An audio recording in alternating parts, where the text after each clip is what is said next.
Puck drop Wednesday night in the Stanley Cup Finals. What do ESPN's top NHL minds expect? Welcome to Inside the NHL. I'm Phil Murphy.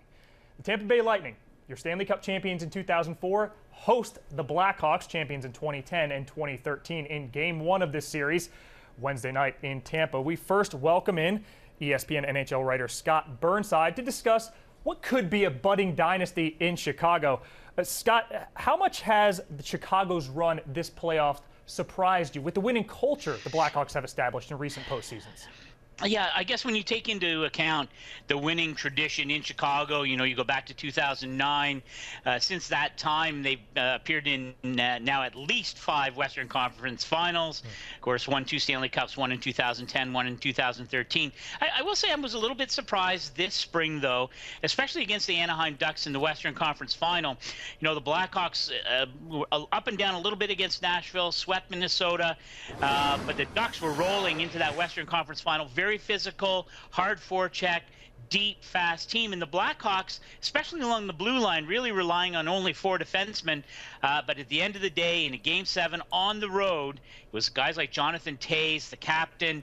I know in some circles now being compared to Mark Messier in terms of his leadership, in terms of his ability to bring the best game at the most important times of the playoff season. Patrick Kane, another former playoff MVP, playing at an MVP level. Duncan Keith on the blue line. Unbelievable amount of ice time. This two-time Norris Trophy winner is playing this spring. If I had to vote right now, he's the Conn Smythe Trophy winner as playoff MVP. But still, a terrific series victory in the Western Conference Final by Chicago. Had to win 2 in a row, 2 elimination games in a row to qualify for the finals. So, no, not a huge surprise, but against very tough competition. I guess we are reminded once again just how good and deep this Blackhawk organization is. You mentioned Patrick Kane. He's been on fire. Though coming back from a collarbone injury, how much has his performance this postseason reflected your expectations for his return?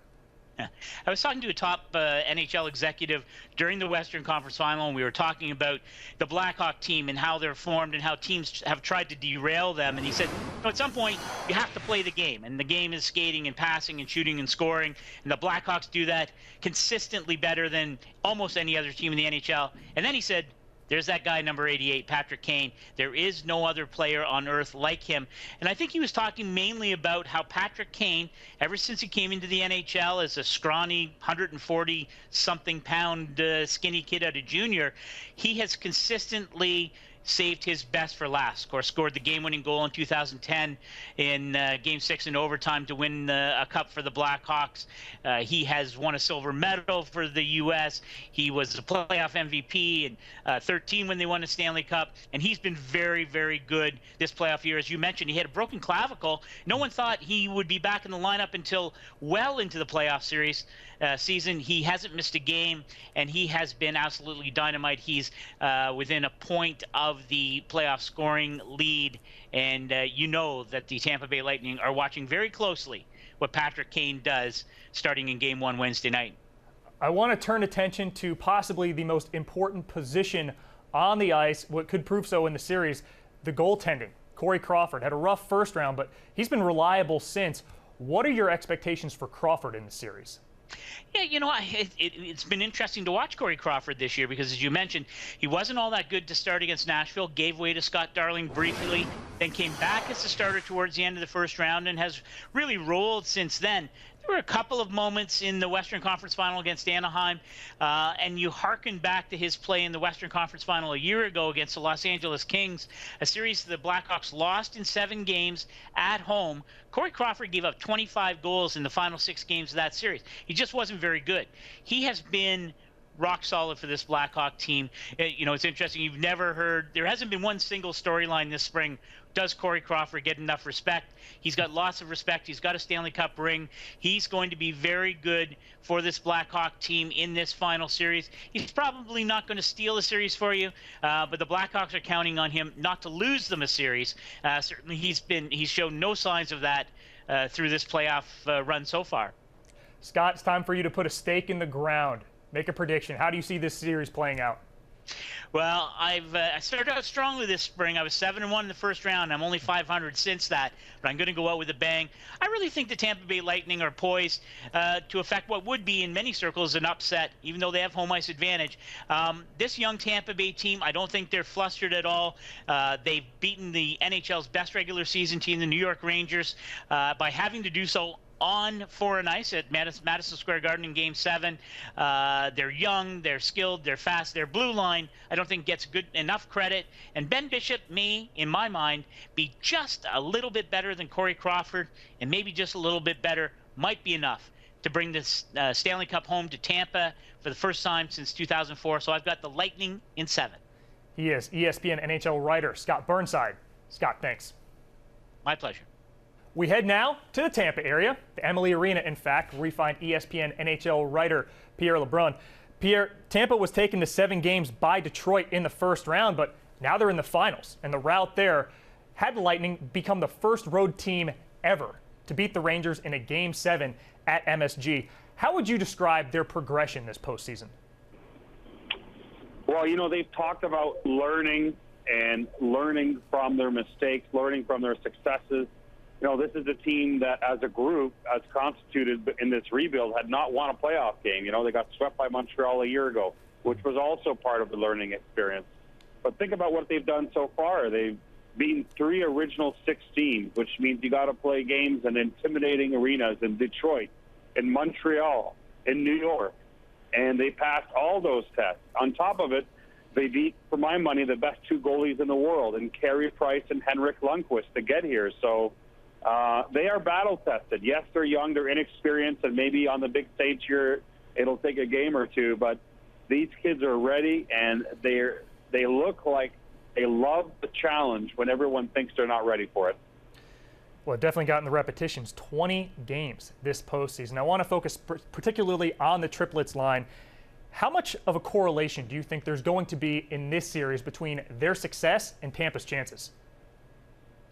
There's no question, Phil, in my mind, that the triplets have to be at their best as a Steven Stamkos line with Alex Killorn and Valtteri Filppula. They need their top 6 offense because the Chicago Blackhawks bring it at you line by line, and a Tampa Bay Lightning cannot just be about one line. And they were for the opening 2 rounds. The triplets really carried the Tampa Bay Lightning against Detroit and against Montreal. But once the Stamkos line came awake here, really in the last round and a half, the Tampa Bay Lightning have taken their game to a whole new level. So, yes, the triplets have to bring it, but they also need Stamkos. And if they get offense, again, from that top 6 group, then they've got a shot. Yeah, the triplets line in particular, as we saw in that full screen, combining for 28 goals and 27 assists. Let's take the focus on the goaltender. Ben Bishop this playoffs has been mostly solid. How do you see him performing with even more weight on the line, more weight than ever in this final series against the Blackhawks? Well, what I love about Ben Bishop is this. Now, he hasn't been great every night. He gave up in back-to-back games 5 goals each night to the New York Rangers in Game 3 and Game 4 of the Eastern Conference Final. But look at the way the guy bounces back when it matters most. You know, 2-0 shutout in Game 5 at MSG, and, of course, 2-0 shutout in Game 7 at MSG. And he's closed out each series in the opening 3 rounds the same way, by playing the best he's played in the entire playoffs. Game 7 against Detroit, frankly, the Red Wings outplayed the Lightning and were saved only by Ben Bishop. Game 6 against the Montreal Canadiens, and the Habs were really making Tampa nervous by winning 2 straight. Ben Bishop shuts them out. He was tremendous. And, of course, we just talked about how he finished off the Rangers. So, yeah, there are nights when there's some cracks in there, and Ben Bishop hasn't been at the same standard every single night. But he's been at his best when it matters most, when it's time to close the team out. And that, to me, shows a guy that has composure and character. Tampa's won every game it needed to this point, but they're running into a buzzsaw in the Blackhawks. Pierre, I'm going to pressure you for a prediction. How do you see this series playing out? Well, you know, Phil, I think the Blackhawks to win the Cup back in September. Well, I don't even remember what I was doing back then, but I picked the Blackhawks. So I got to stick with them. And I honestly think they will prevail. I think it's going to be in 6 or 7 games, though. And I think the Tampa Bay Lightning are going to give Chicago a harder time than most people think, especially people who have only been focusing on the Blackhawks and the Western Conference. They're in for a bit of an eye-opener because the Tampa Bay Lightning, is probably the only team in the NHL that can match the Blackhawks' skill and speed. Now, they don't match them in experience, and they don't have Jonathan Toews. But I will tell you this, the Lightning are going to make this more interesting than people believe. From the site of Game 1, he is ESPN NHL writer Pierre LeBrun. Pierre, thanks. All right, anytime.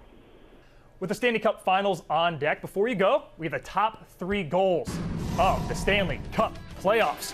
First up, Blackhawks Predators, Game 5, first round. Patrick Kane sucks the entire defense in, spin cycle to Chris Versteeg. Kane, 10 assists this playoff, none more impressive than that. Blackhawks lose the game, somehow 5-2, but win the series in 6. Caps Rangers, Game 2, second round. Alex Ovechkin from his knees. Caps lose the game 3-2, blow a 3-1 series lead, lose in 7. Ovi, 5 goals in the playoffs. First round for your top goal of the playoffs. Ducks versus Jets. Total mismatch on a tarmac, much more even on the ice. Emerson Edem gets the game winner. Ducks win 5-2, sweep the series. They would ultimately reach the Western Conference Finals. Well, that's it for this edition of Inside the NHL. For ESPN NHL writers Pierre LeBrun and Scott Burnside, I'm Phil Murphy. For all your top NHL news, keep it locked on ESPN.com's NHL page. Thanks for watching.